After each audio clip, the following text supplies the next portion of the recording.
the land.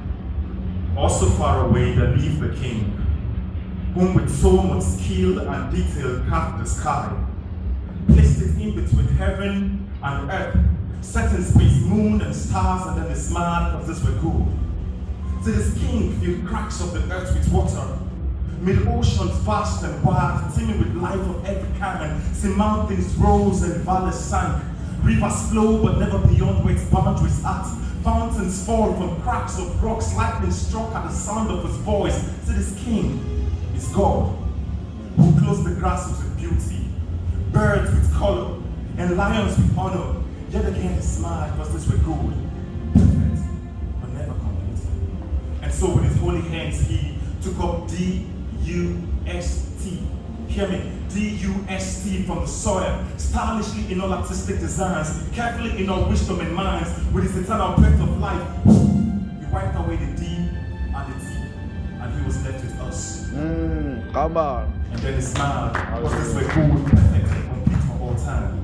See, these were the days before we were cursed, when wolves and lambs cohabit, cows and lions together could feast, snakes and bulls their pet, cubs and cows their pals, and a little child led them all. These were the days when nothing hots on the face of the earth, the days before we were cursed. We were like God in every form, so we were flawless, made in his own very image and likeness, righteously lifted above creation, and angels asking questions. What is man that you're so mindful of? These were the days when we were proud of being humans, the days when fear and death were out of the picture, and we, the saints of scripture, with eternal ink, the creator script us, the sculptor sculpt us, perfectly and complete. These were the days before the destructive impurity sets in. Sin had the form of evil, engraved in good, one big tasty bite of deception, and we were doomed. See, just like that, the eternal breath of life, just like that, the eternal breath of life snuffed out of. So we were dead, empty and formless, blind and homeless, our hearts swallowed up in darkness. This time, it was the spirit of the devil hovering the atmosphere of our minds, like spiders who were caught in his web. Chris was right, we were zombies, with no hope of an antidote. This disease swept across the lands, we were left in oblivion, and each time the Creator stretched to help unconsciously. In rebellion, we built walls to block his hands, because we were controlled to think evil, loss, and malice amongst our own people. Soon we became feeble, and our hearts sprinkled up with hate towards the very God who took up dust from the soil and made us out of his love. So these were the days when we became ashamed of being humans. The days when demons feast on our fears for breakfast, weakness for dinner, when the earth could quake in hate, rivers learned to swallow, beasts to kill, scorpions sting, since it was torn. What was supposed to be king and supreme became slaves in the very home they owned. These were the days when I became tired of being the man.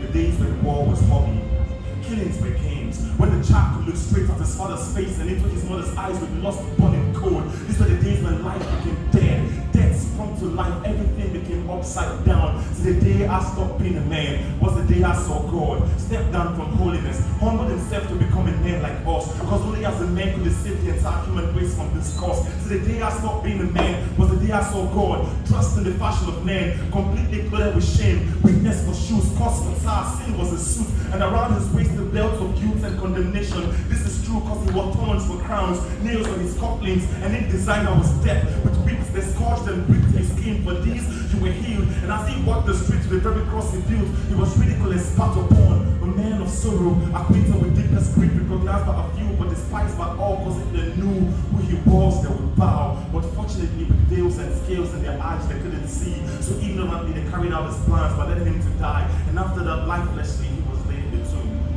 And the story's over. Everybody can now go home. A king who stepped down to save his camp died like a thief in the tomb, and we lost the battle.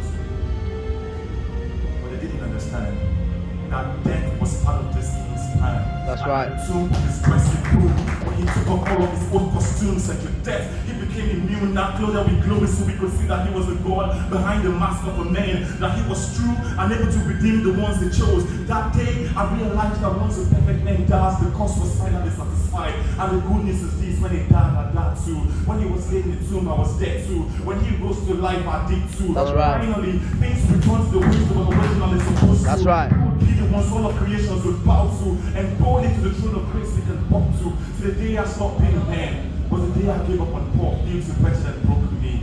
With hands lifted high, I skydived into this ocean, steaming with perfect life. Christ, his arms are open wide, stretched and curved towards you, and through scripture as I read through, I came to realize soon that we were casting the prodigal spirit too, and that the rain, the feast, and the loving Father, these were true too. So this part of life we are present, this end you can come to, or you could choose to ignore this law, walk past it like something you never saw, and by fury and fire get consumed. See, heaven is real, so is hell too, but it's never a place meant for you. So come to the light, take confidence of your eyes, let Christ restore your sight. See how much he blocks you with all his might. So get up that sycamore tree, hear me, get up that sycamore tree so you can seek him more. See, Christ died so abundant life you can have. Give him back your life so you can live, because our lives truly begins the day we choose to die. And I'm inviting someone here to die, literally to the cross of Christ. Amen. Whoa.